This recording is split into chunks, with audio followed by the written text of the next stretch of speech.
We have a strong family history of breast cancer. My mom died at 42. Her mom died at 49.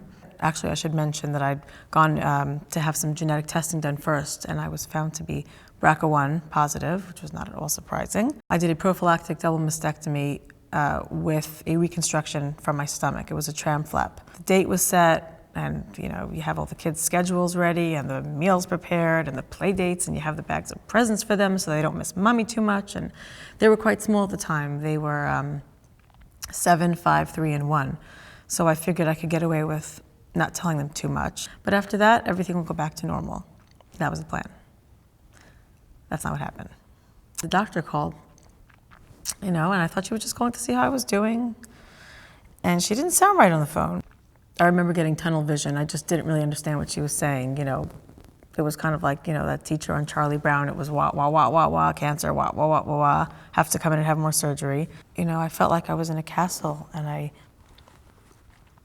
put barriers around the castle, and then I put a moat around the castle, and there were crocodiles in there, and there were guards beyond that, and I was so protected. How could you possibly get at me? And my mom was diagnosed at 40, and I did this at 34.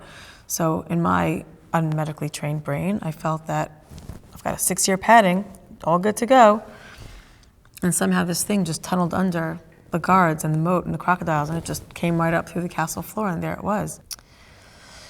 Sharsheret just understood me as a person. They understood me as an individual. They didn't just say, oh yes, you've got this, so let's recommend that. Or, oh yes, we've heard that 1,000 times before, we'll just tell you what we tell everybody.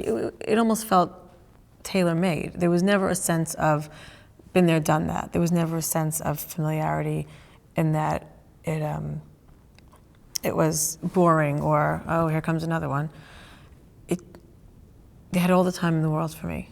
They still have all the time in the world for me. And no one has all the time in the world for anyone, let's face it.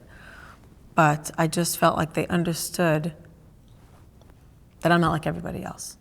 Because I'm sure that every single person that goes through this feels that I'm somehow different. I'm not like everybody else. And we're not.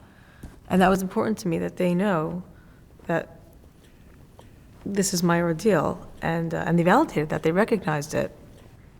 Whatever I wanted to talk about, that's what we talked about. But they always got me back on track.